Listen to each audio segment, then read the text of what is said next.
Capítulo 2. El Nótico. Durante 4 años desgarradores, la lucha de una nación en guerra con había difundido la desolación y la tristeza. Los combates cesaron en abril. Un día después de mediados de junio, la gente del pueblo y los de campos lejanos y cercanos se encontraban en los amplios terrenos de una futura novia. Si no hubiera sido por la salpicadura de uniformes azules, no se había pensado en la guerra, podría haber parecido posible ese día de feria.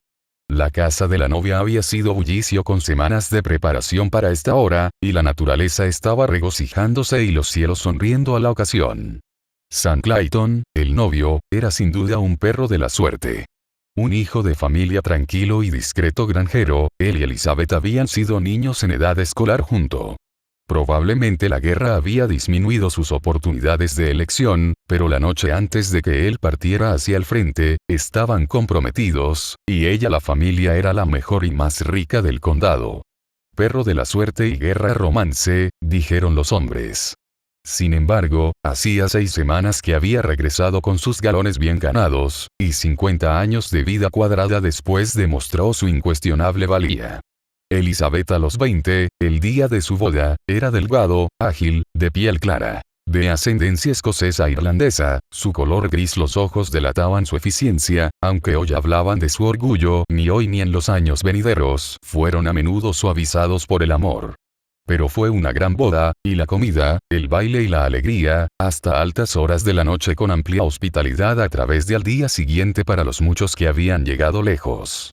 Perfectamente adaptado, dijeron las mujeres de la joven pareja. Sam Clayton no tenía nada que se pudiera descontar en el banco, pero a la novia se le dieron 50 acres fértiles, y ambos tenían industria y ahorro, ambición y valentía.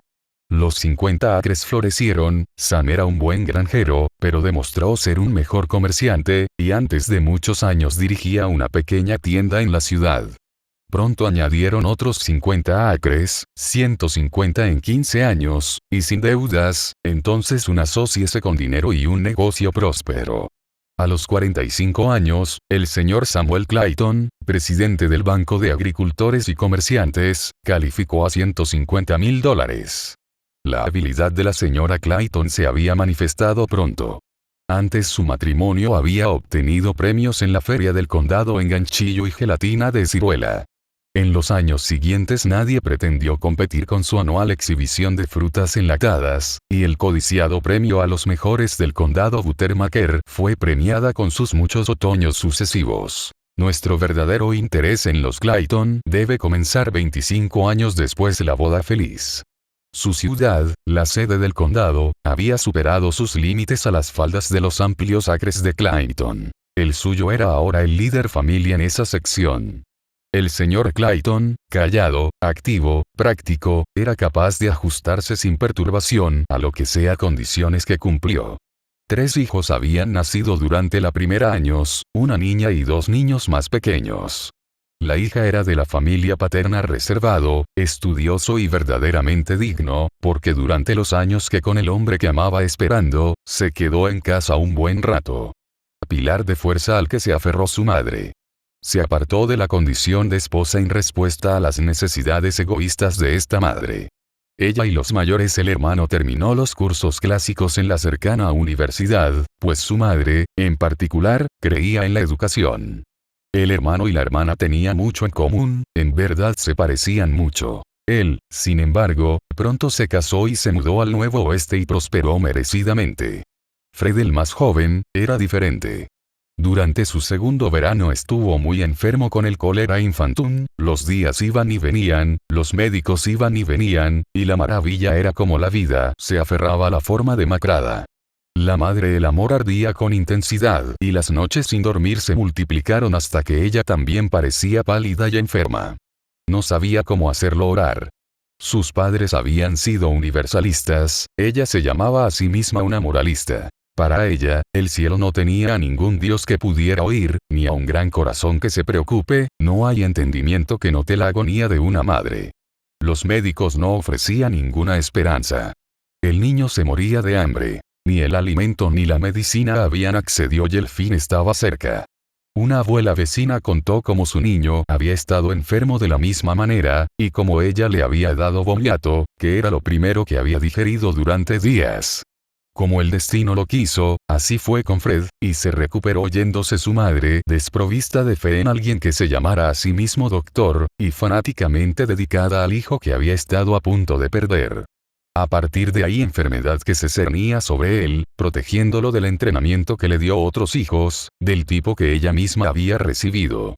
Su deseo se convirtió en su ley. Lo llevaron a la debilidad. Nunca llegó a ser robusto físicamente, y tempranamente mostró defectos completamente desconocidos en cualquiera de las ramas de la familia. Fracasó en la universidad, fracaso por el que su madre encontró excusa adecuada. Entró en el banco, pero a los pocos meses sus peculadas habrían sido descubiertas si no hubiera confesado su madre, que subsanó la discrepancia con sus fondos privados. Durante los años siguientes se vio en la necesidad en repetidas ocasiones de dibujar mejillas en su cuenta personal para salvarlo de problemas, pero nunca una palabra de censura para él, siempre excusas. Estaba bebiendo, aquellos días, y los juegos de azar. En el cercano Capitolio del Estado, las cartas fueron a su manera una noche. Hilarante con el éxito y la bebida, comenzó por su habitación. Hubo un lío con sus compañeros. Lo dejaron en el nieve, inconsciente, sus ganancias se habían esfumado. La riqueza de su padre y la devoción de su madre no pudo salvarlo, y se fue con neumonía unos días después. Se dijo que esto causó su colapso. De niña, Elizabeth había vivido en un hogar de abundancia, en un hogar de gente aristocracia. Estaba perfectamente entrenada en todas las actividades del hogar y, durante ese periodo, tuvo una excelente educación, habiendo pasado un año en un lejano seminario femenino. Su mente era buena, su orgullo en apariencia casi excesiva. Dijo que amaba a Sam Clayton, y probablemente lo hizo, aunque sin la devoción que le dio a su hijo, ni con la confianza suficiente para compartir su patrimonio, que ascendía a una pequeña la fortuna con él cuando llegó. De hecho, ella dirigía su propio negocio, ni confiaba en la seguridad del Banco de Agricultores y Comerciantes para hacer sus depósitos. Era una ama de casa de renombre, dedicada a cada detalle de ama de casa y economía. Siempre había mucho para comer y de lo mejor. El perfecto orden y la limpieza del tipo inmaculado eran su orgullo. Excelentes consejos que con frecuencia le daba a su esposo sobre finanzas y administración, pero por lo demás no añadía ningún interés a su vida, y había paz entre marido y mujer, porque Sam era un hombre pacífico.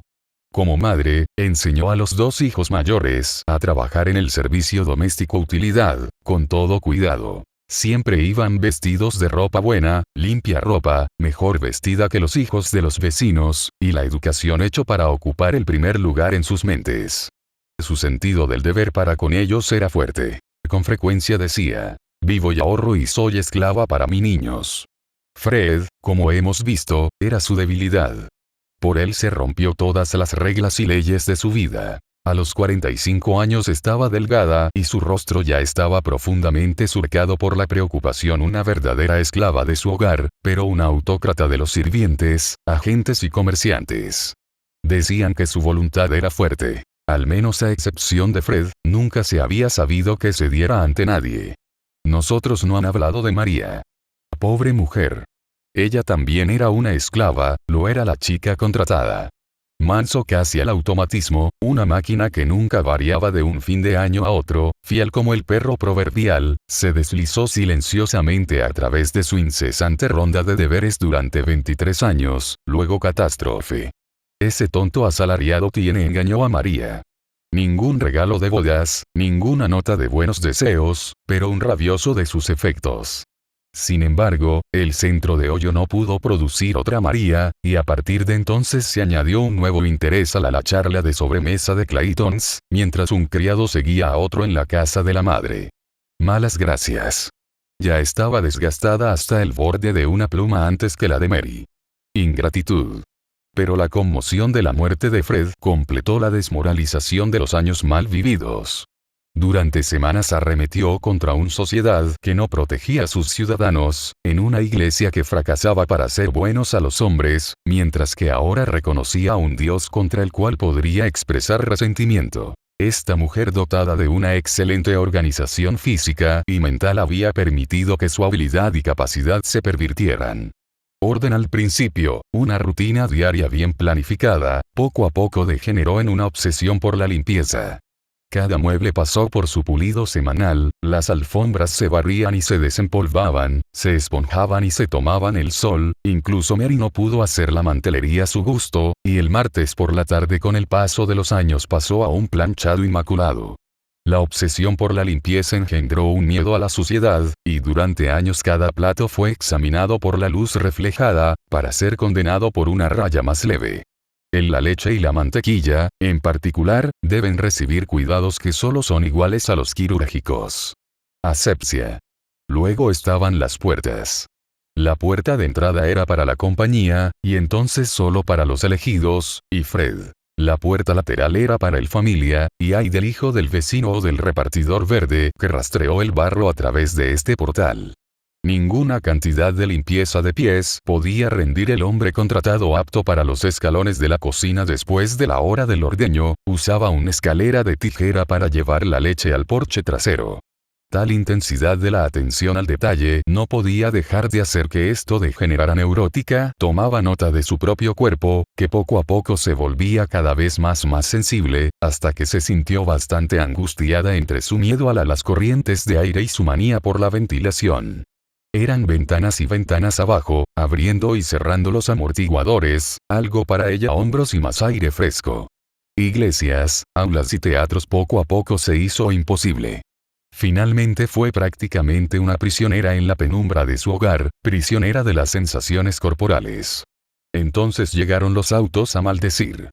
La casa de los Clayton estaba a menos de 100 yardas de la carretera del condado, y cuando el viento era del oeste realmente visible el polvo de los motores que pasaban se presumía invadía la santidad de la sala y habitaciones libres, y con encendido resentimiento las ventanas estaban cerradas y se abrieron las ventanas, se desempolvaron las habitaciones y se enrojecieron hasta que ella odió el sonido de una bocina de automóvil, hasta que el olor a gasolina quemada sus náuseas, pero cada año los autos se multiplicaban.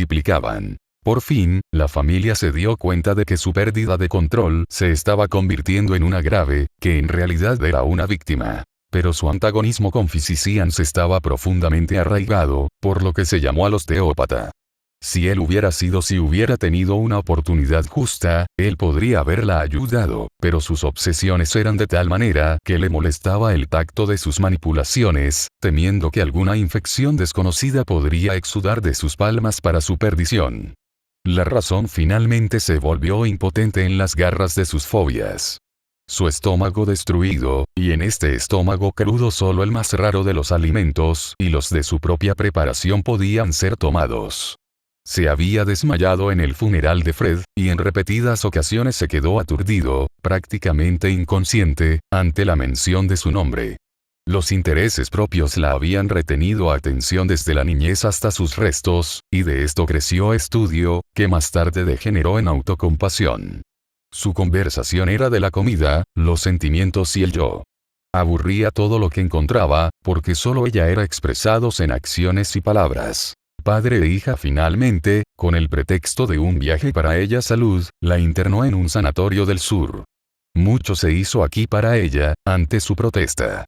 Ilustrativo de la irracionalidad, la intensidad con que el miedo se había apoderado de ella era su terror mortal de semillas de uva. Como de nuevo se le enseñaba a comer racionalmente, se pidieron uvas para su comida de la mañana. La enfermera se dio cuenta de que, separó cada semilla de la pulpa y le explicó el valor de las semillas de uva en su caso. Ella sabiamente no argumentó con la enfermera, pero 2 mañanas después fue descubierta expulsando y segregando las semillas. El médico entonces apeló amable y fervientemente por su inteligente cooperación.